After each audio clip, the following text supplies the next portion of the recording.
ఓం శాంతి. నమస్కారం. ETV life ఆధ్యాత్మిక channel మానస కార్యక్రమానికి స్వాగతం.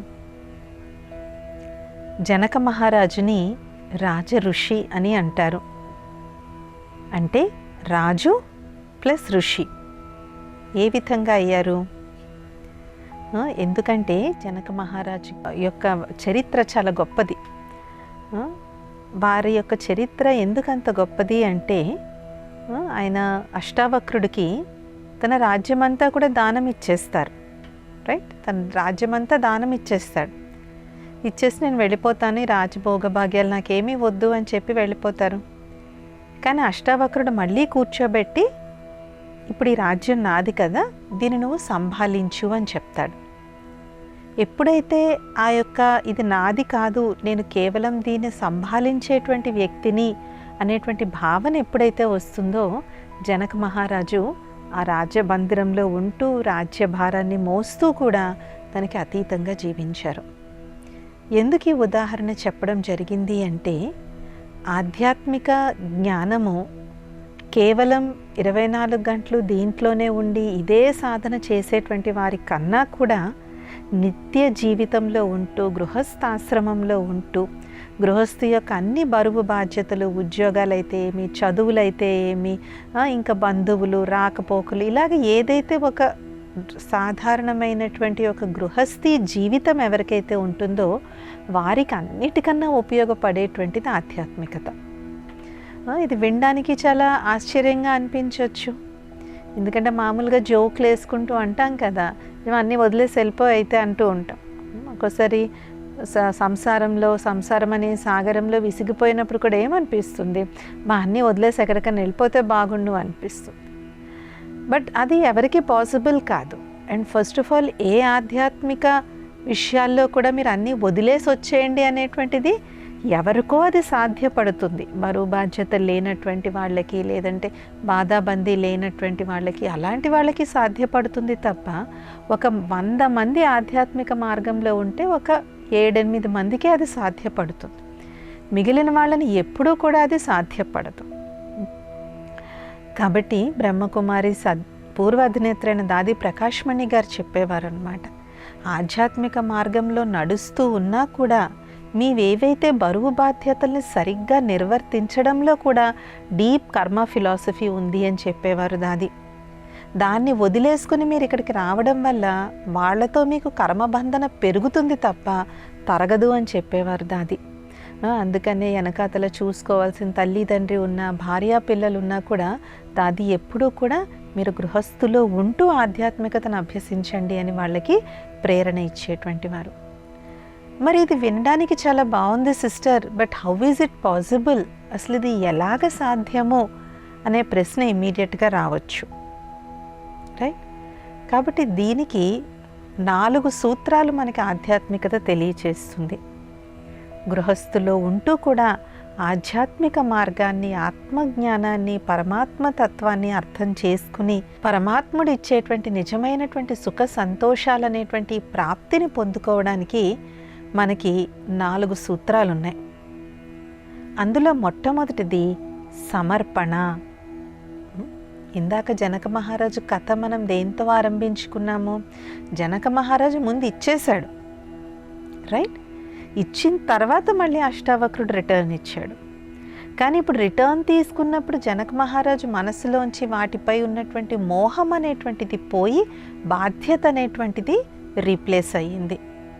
ఇన్ ద సేమ్ వే మన పరివారం కావచ్చు, పిల్లలు కావచ్చు, ఉద్యోగం అవ్వచ్చు, ఆస్తి అవ్వచ్చు, డబ్బు అవ్వచ్చు, ఇల్లు అవ్వచ్చు, కారు, బంగ్లా, whatever we have in life, ఇది ఫస్ట్ భగవంతుడు నాకు ప్రసాదించిన ప్రసాదము. మంచి బంగారం లాంటి పిల్లలు ఉన్నారంటే వీళ్ళు భగవంతుడు నాకు ఇచ్చినటువంటి వరము.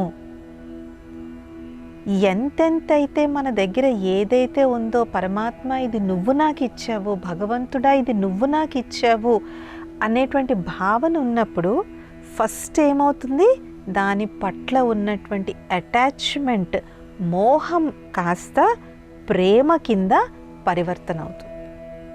భగవంతుడు మనకి ఇచ్చినటువంటివి అవి, కాబట్టి ఇవి నీవే పరమాత్మ, ఇవి నీవే, నేను కేవలం వీటిని సంభాలిస్తున్నాను. భగవంతుడా ఇది మీదే, కేవలం నేను సంభాలిస్తున్నాను. అందుకదా ఒక్కోసారి తల్లిదండ్రులు పిల్లలకి చాలా నచ్చ చెప్పడానికి ప్రయత్నిస్తారు. ఇంకా వినలేదనుకోండి ఏమంటారు, ఇంకా నిన్న భగవంతుడే మార్చాలి అని అంటారు, ఇంకా దేవుడే దిగొచ్చి నీకు బుద్ధిని ఇవ్వాలి అంటారు. కానీ మనం అంత ఎక్స్ట్రీమ్ అయిపోయే వరకు వెయిట్ చేయక్కర్లేదు. మనకి ఏది లభించినా దాన్ని ఫస్ట్ భగవంతుడికి సమర్పణ. ఎప్పుడైతే ఆయనకి మనం సమర్పణ చేస్తామో, కుటుంబం అవ్వచ్చు, బరువు బాధ్యతలు అవ్వచ్చు, ఇల్లు వాకిలి ఉద్యోగం చదువు, జయం అపజయం, నింద అవమానం స్తుతి, ఇలాగ ఏది లభించినా ఇదంతా నీదే, this all belongs to you, none of it is mine. నాది అనేది ఏదీ లేదు, ఇదంతా మీది. ఈ నా కాస్త నీ కింద ఎప్పుడైతే మనం ట్రాన్స్ఫార్మ్ చేస్తామో, పరివర్తన చేస్తామో, ముందు దాని మీద ఉన్నటువంటి అటాచ్మెంట్ పోతుంది. ఎప్పుడైతే అటాచ్మెంట్ పోతుందో అప్పుడు మనకి ఏం పోతుంది? వర్రీ, ఆందోళన, చింత, భయం, దిగులు పోతుంది. ఉదాహరణకి మీ పిల్లలు మీరు చాలా కష్టపడి పెంచుతూ ఉన్నారు, వాళ్ళకి అన్ని ఆలనా పాలనా చూస్తున్నారు. సడన్గా వాళ్ళకి ఐఐటీలోనో ఎక్కడో సీట్ వచ్చింది, వాళ్ళు హాస్టల్కి వెళ్ళిపోవాలి. మీరు అది ఆపలేరు, ఆపి ఇంట్లో అయితే కూర్చోబెట్టుకోలేరు. ఆ సమయంలో తల్లిదండ్రి యొక్క మనసు ఎలా ఉంటుంది? అక్కడ వాళ్ళకి సరిగ్గా ఫుడ్ ఉంటుందో, అక్కడ వెదర్ ఎలా ఉంటుందో. ఫర్ ఎగ్జాంపుల్ నార్త్ ఇండియన్కి సౌత్ ఇండియా, సౌత్ ఇండియన్కి నార్త్ ఇండియన్కి వెళ్తే ఫుడ్ వేరు, వెదర్ వేరు. ఈ ఆందోళన అనేటువంటిది చెందుతుంది. అక్కడ రూమ్మేట్స్ ఎలా ఉంటారో, కాలేజ్ ఎలా ఉంటుందో, మాకు చూడడానికి వెళ్ళడానికి అవుతుంది, ఇలాగ రకరకాల వర్రీస్ అనేటువంటివి తల్లిదండ్రికి న్యాచురల్గా ఉంటాయి. బట్ ఆధ్యాత్మికత ఏం చెప్తుంది అంటే దట్ ఈజ్ అ వెరీ లౌకిక్ రెస్పాన్స్, అంటే లౌకికమైనటువంటి స్పందన అది. కానీ మనం కొంచెం ఆధ్యాత్మిక సిద్ధాంతాన్ని కానీ అక్కడ తీసుకెళ్ళినప్పుడు, భగవంతుడా ఇంతకాలం నేను వీళ్ళని దగ్గరుండి నేను పెంచాను, ఇప్పుడు వీరి యొక్క బరువు బాధ్యత, వీరి యొక్క యోగక్షేమాలు అన్నీ నేను మీ చేతిలో పెడుతున్నాను. భగవంతుడు లోకరక్షకుడు, ఈ అనంతమైన సృష్టిని పాలిస్తున్నటువంటి వాడు.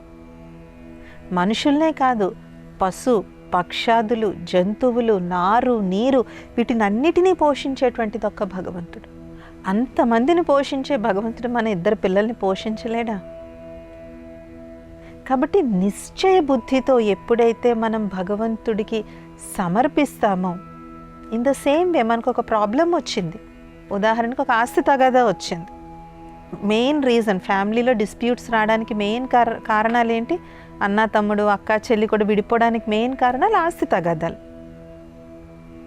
కానీ అది కూడా మనం భగవంతుడికి సంబంధించాలి. ఇందులో ఏది న్యాయబద్ధంగా నాకు రావాలో అది నాకు వచ్చేటువంటి బాధ్యత మీదే. ఈ బాధ్యత అనే గంప నేను నా నెత్తిమించి మీ నెత్తి మీద పెడుతున్నాను.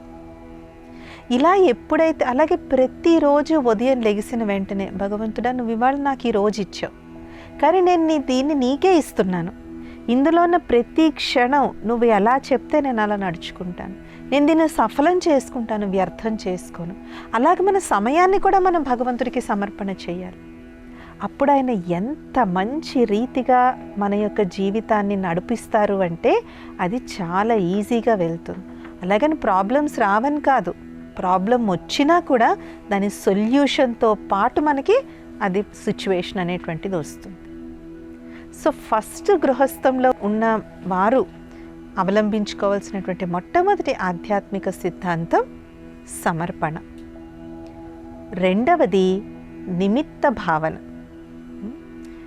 అన్నీ భగవంతుడికి ఇచ్చేసాం కదా అని కాలు మీద కాలు వేసుకొని కూర్చోమని కాదు. కాలు మీద కాలు వేసుకొని కూర్చుంటే అంటారు కదా, దీపం పెట్టి దేవుడా నువ్వే దిక్కు అంటే దీపం కూడా ఆరిపోతుంది గాలిలో పెట్టి. మన వంతు ఏంటి, దాన్ని కాపాడడానికి మనం ప్రయత్నం చేయాలి.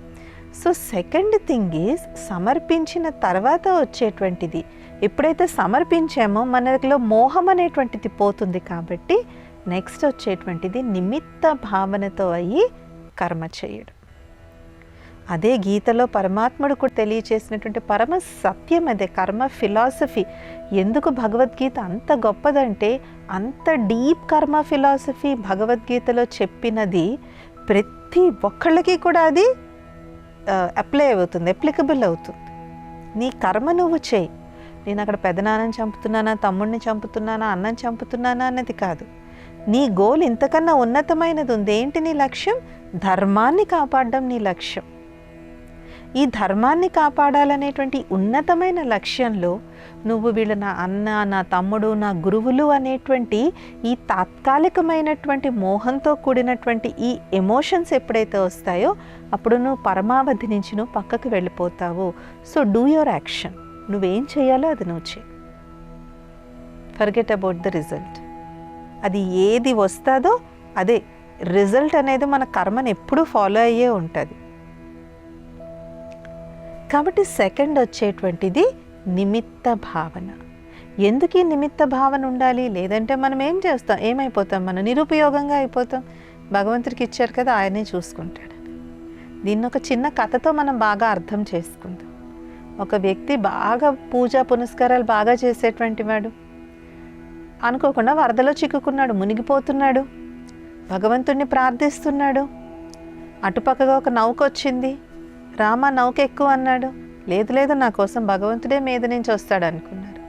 రెండోసారి కొంతమంది గజ ఈతగాళ్ళు వెళ్తున్నారు, వాళ్ళు రమ్మన్నా కూడా రాలేదు.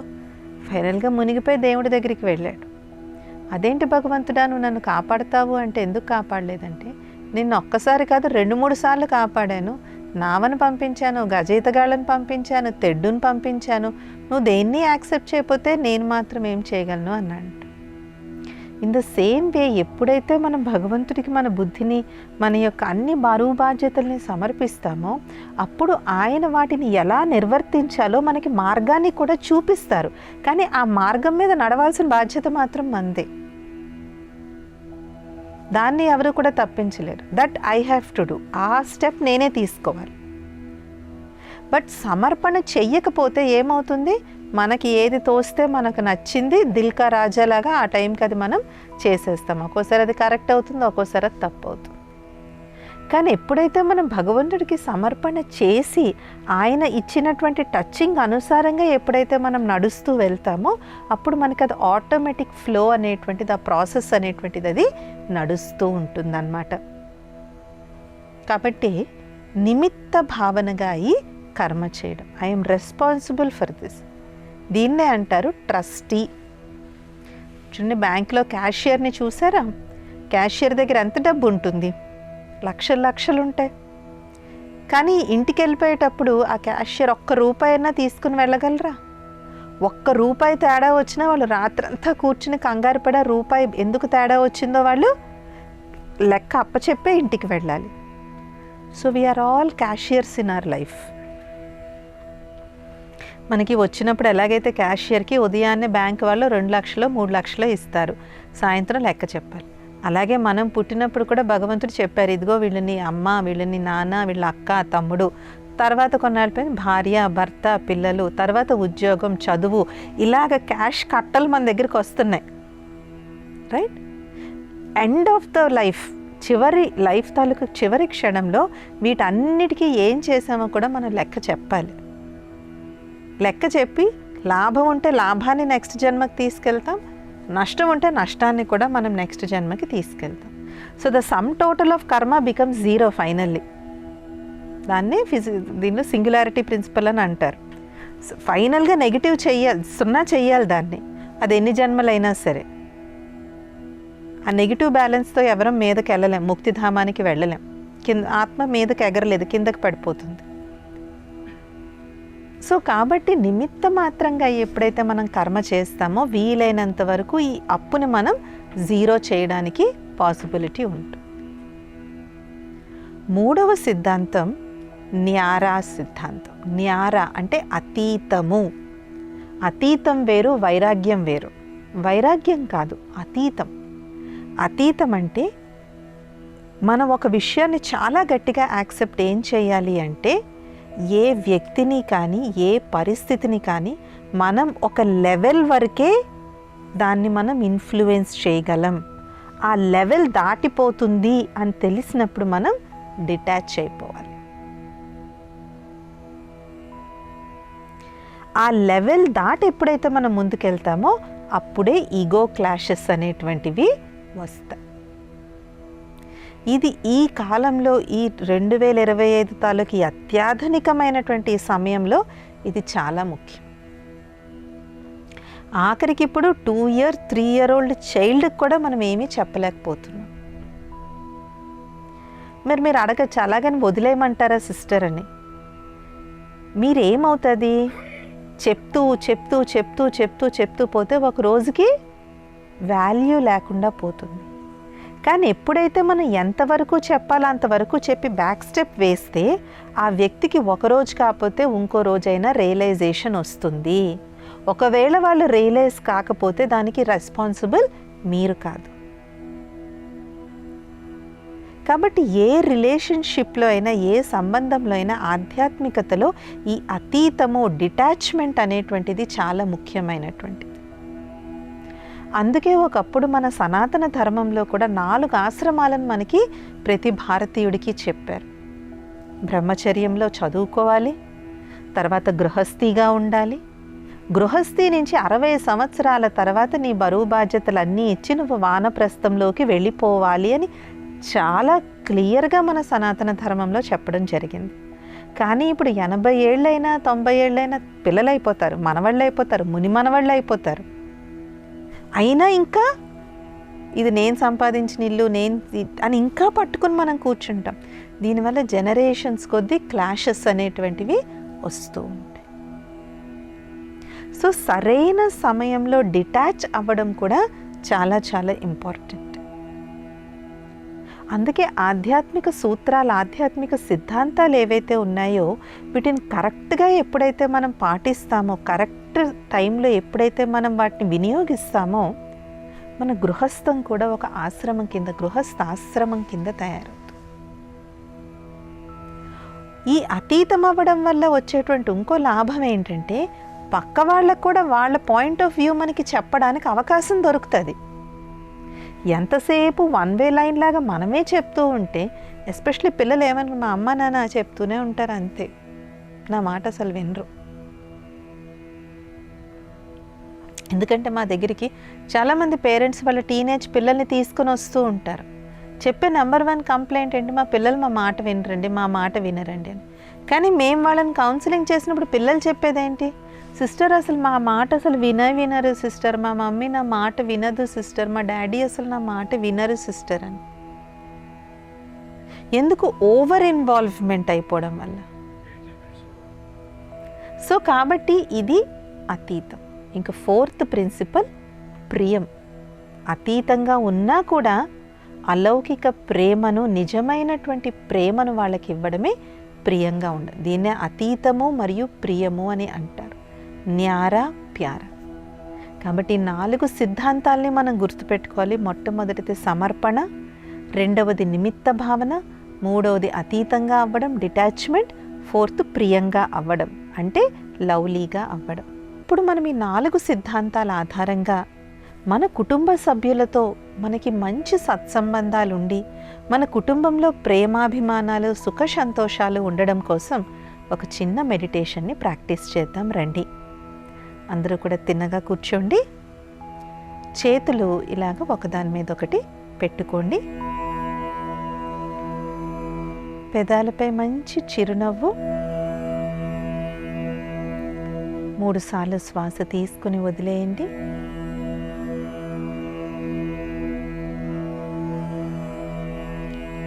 ఇప్పుడు మెల్లమెల్లగా మీ కుటుంబ సభ్యులందరినీ గుర్తు తెచ్చుకోండి. మీ గృహంలో మీతో పాటు ఎవరెవరైతే ఉంటున్నారో వాళ్ళందరినీ మీ ఎదురుగుండా తీసుకుని రండి. వాళ్ళందరి ముఖాలు మంచి చిరునవ్వుతో, ఎంతో ఆనందంగా ఉన్న ముఖాలని గుర్తు తెచ్చుకోండి.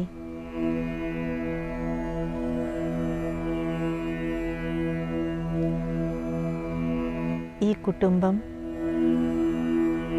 ఈ పరివారం భగవంతుడా, వీరంతా మీ పిల్లలే. ఈ జన్మలో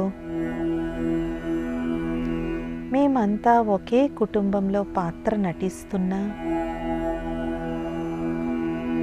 వీరంతా మీ పిల్లలే. మీరే వీరిని సంరక్షించేవారు, మీరే వీరిని సన్మార్గంలో నడిపించేటువంటి వారు. నేను కేవలం నిమిత్తంగా అయ్యి నా పాత్రను నేను పోషిస్తున్నాను. వీరి పట్ల ఉన్న బాధ్యతలను కూడా మీకే నేను సమర్పిస్తున్నాను. మీరు నన్ను ఎలా నడిపిస్తే నేను అదే విధంగా నడుస్తాను.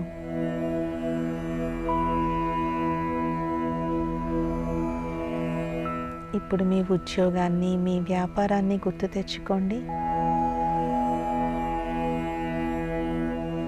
భగవంతుడా, ఈ ఉద్యోగ వ్యాపారాలు మీరు నాకు ఇచ్చినటువంటి అవకాశం.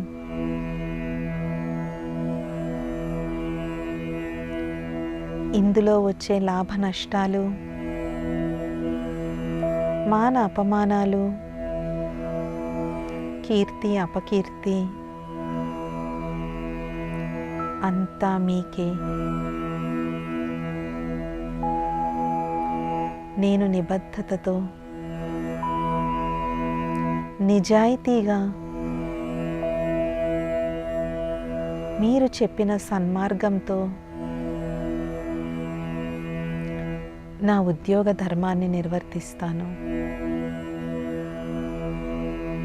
నా వృత్తి ధర్మాన్ని నిర్వర్తిస్తాను.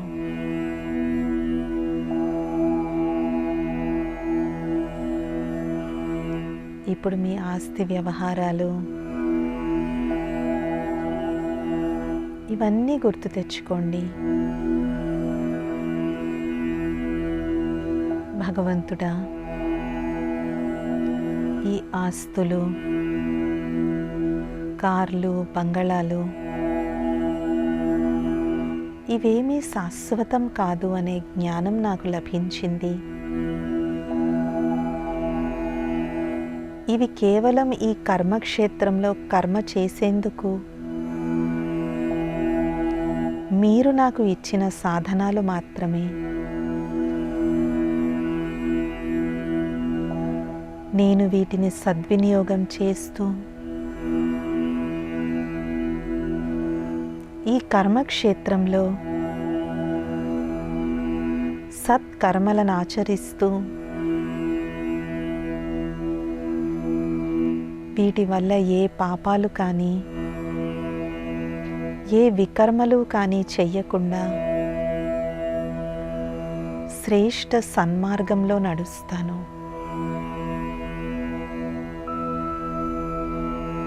నా గృహాన్ని నేను ఒక గృహస్థాశ్రమంగా చేసుకుంటున్నాను.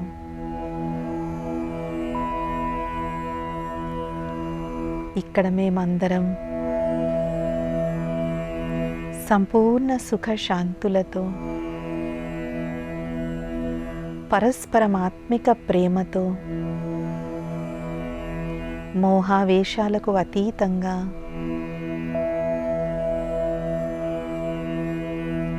ఒక పవిత్రమైనటువంటి గృహస్థ జీవితాన్ని గడుపుతూ ఉన్నాము.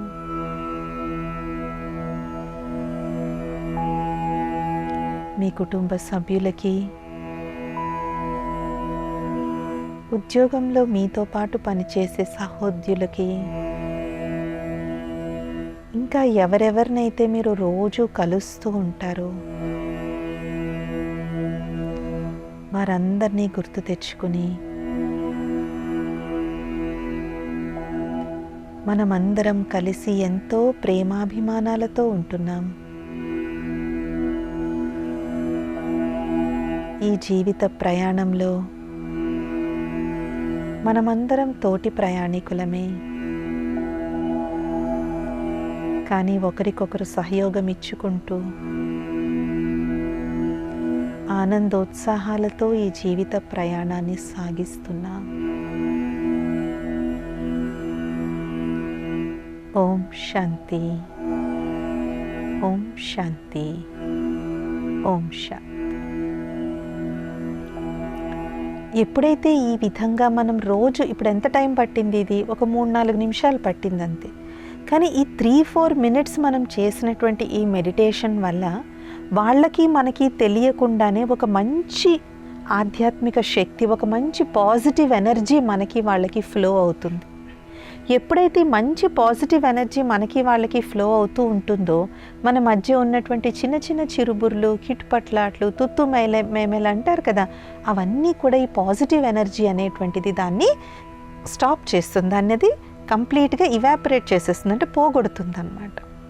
సో ఈ మెడిటేషన్ యొక్క అభ్యాసం మనం తెల్లవారుజామున చెయ్యొచ్చు, లేదంటే రాత్రి పడుకునే ముందు కూడా మనం చెయ్యొచ్చు.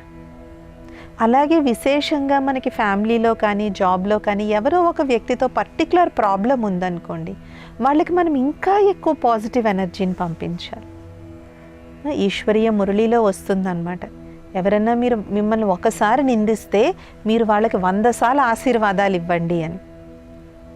వాళ్ళ ఒక్క నిందకి మీరు వాళ్ళకి 100 సార్లు ఆశీర్వాదాలు ఇవ్వండి అని. అప్పుడు ఆ అకౌంట్ కట్ అయిపోతుంది, 0 అయిపోతుంది. ఇందాక అనుకున్నాం కదా, ఏదన్నా సమ్ 0 అవ్వాలి, 0 అయిపోతుంది అన్నమాట.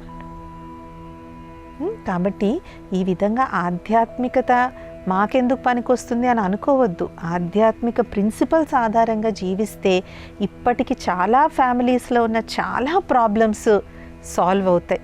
పిల్లలకి పెద్దలకి ఉన్న problems, wife and husband problems, siblings problems, అన్నా చెల్లెలకు అక్క తమ్ముడికి ఉన్న ప్రాబ్లమ్స్, ఇవన్నీ కూడా ఈ ఆధ్యాత్మిక సూత్రాలను ఎప్పుడైతే మనం అవలంబిస్తామో మన గృహస్థి జీవితంలో, చాలా మటుకు మన జీవితం చాలా సంతోషంగా ఉంటుంది. ఇది ఇవాల్టి మానస కార్యక్రమం. వచ్చే మానసాలి కొత్త అంశంతో కలుద్దాం. ఓం శాంతి, నమస్తే.